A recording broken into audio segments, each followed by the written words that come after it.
Hey there, BookTube. Noah. Everyone who reads it must converse is the channel. So I've been kicking around an idea of what kind of constitutes a perfect book. You know, there's rating systems all over the place. People give ratings for books, and, there's no shortage of 5-star ratings or 100% or however you want to do it. But if you really had to think about it and think about what constitutes a perfect book, what would that mean? And why this has come up for me is because there was a read along not too long ago of Slaughterhouse 5 between a group of booktubers. Slaughterhouse 5 by Kurt Vonnegut is an amazing book, and something that I would say is about as close to being perfect as can be. But in saying that and kind of working through it in my mind there, I'm thinking, well, what does that mean? Why is it like that? What is done is an amazing kind of critique of humanity that is not spoon-fed to you, but it's also not crammed down your throat either. We have kind of an impersonal narrator that has gone through things, some real, some imagined, that nobody, the narrator, the author, Kurt Vonnegut, or the reader has no real frame of reference for some of the things that happen in Slaughterhouse 5. There's a lot that the reader does have frame of reference for. Billy Pilgrim, for the most part, is just your normal guy. He's an optometrist. He lives his day-to-day, this kind of stuff.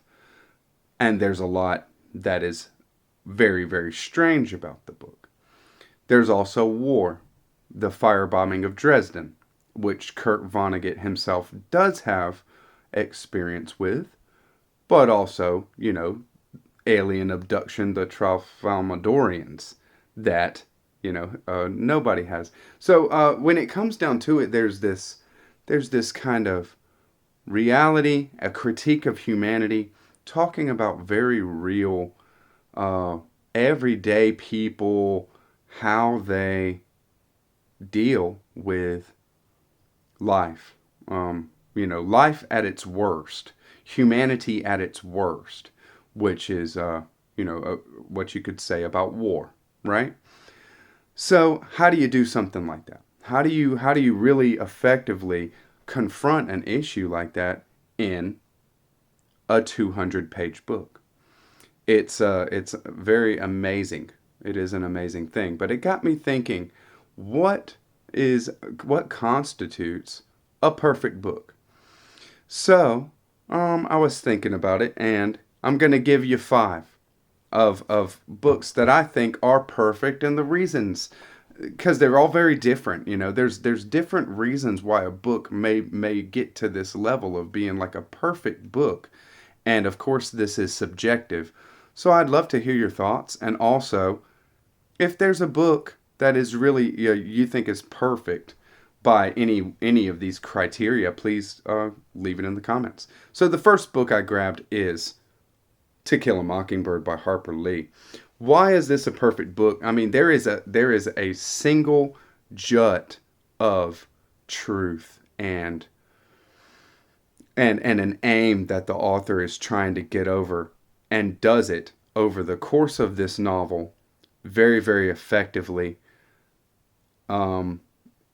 The reader is as vulnerable as the main character.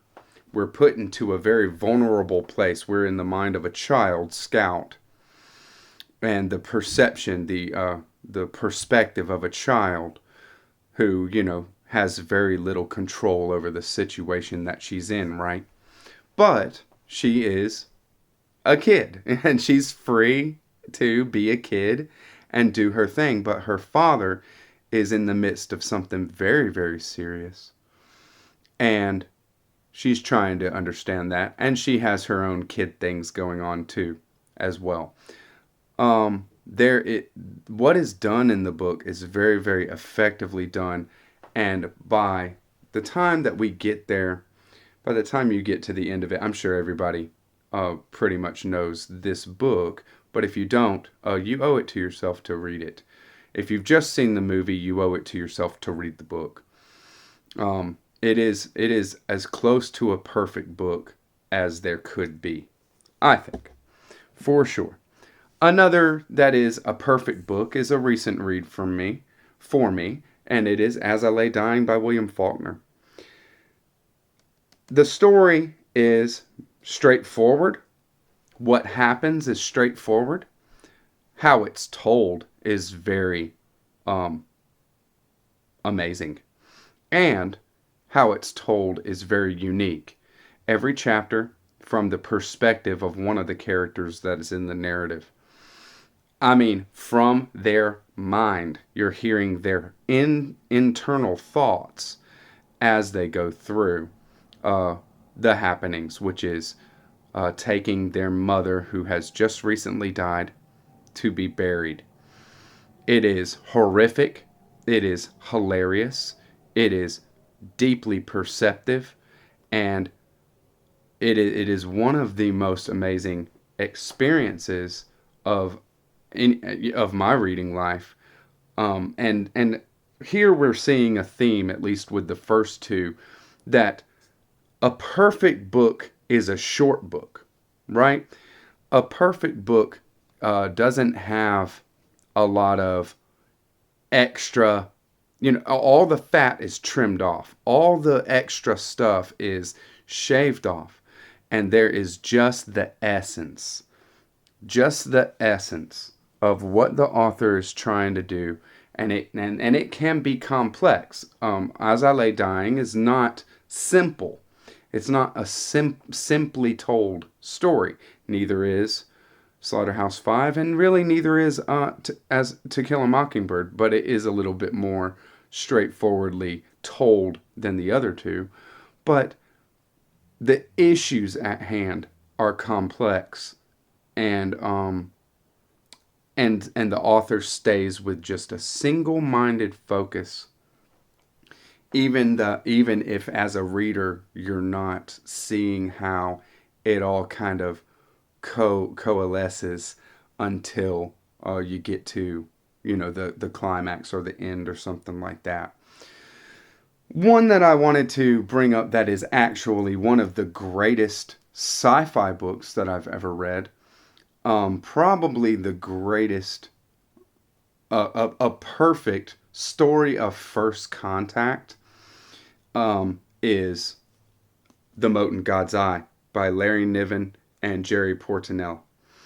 This is an amazingly realized alien race that actually has multiple different, they're kind of like different species. Can they interbreed? I'm not sure. The different types of aliens on this planet that they find. I'm not sure if they can interbreed or not. I don't think so.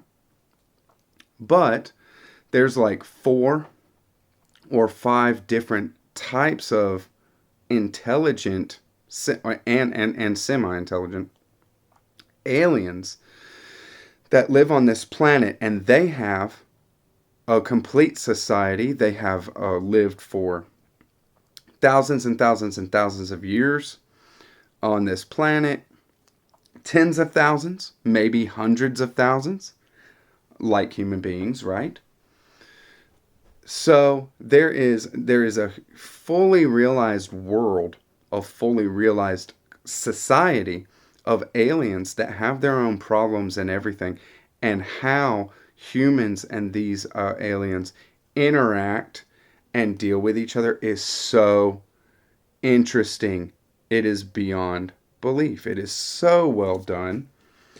And I do think that it is about a perfect book. It is about 470 pages. And so a bit bigger than the rest, but it does take a bit of time to get there with a book like that, right? Another type of the perfect book is just how effective it is. And so these kind of things are going to be subjective, of course, because something is going to be more effective to people with different temperaments and personalities than something else, right? But that's why I have this one up here, because the next one that I want to show that is like the most effective satire ever written, that is hilarious, that is the most strong at skewering and just totally sticking the knife in and turning it every which way and completely shredding capitalism, United States capitalism, first and foremost, William Gaddis's Jr. It is hilarious. I mean, it is hilarious. I cannot stress that enough. How funny this book is. Sorry. How funny this book is. I laugh out loud the whole time. And it just rolls. It is a steamroller, baby, that just rolls over every conception of buying and selling, and this whole racket of buying for $1 and selling it for $2. And, you know, one of the most effective books ever, and I would say it is a perfect book. It is unlike anything else. It's very, very unique, and that is another thing about this one that makes it get to that perfect level for me, because there's nothing else like it. There's nobody that has this level of perception, especially towards dialogue and the way that people interact with each other, and is so good at illustrating those conversations and how different people and temperaments deal with each other in the day-to-day. It's amazing. And so last but not least, I'll give you 5. Last but not least is one book that I think is a perfect book in the scope, because what it effectively does is shows what fiction can be in the biggest, broadest, most amazing sense, and that is Against the Day by Thomas Pynchon. This book is, what it tries to do is, by it being what it is, shows what fiction can be at its most broad, deep, all-encompassing. It is amazing, and it will be mind-blowing to anybody who reads it. It is multiple genres. It is multiple narrative styles. It is everything. And I mean that. It is everything. There is a couple of videos on my channel that are like non-spoilery, talking through this book. Just one video through the first half, one video through the second half. But then there is a discussion video with heartfelt ineptitude, where we really just talk through all of it in a spoilery kind of way, where we just freely talk about it. That's for people who have read it, because what Thomas Pynchon does with this novel is completely mind-blowing and unprecedented, and it is a perfect novel because of that. So, thank you very much, BookTube. I hope you enjoyed this, and let me know if you agree. Let me know if there's other books that I don't know about that you think would fit into this kind of perfection.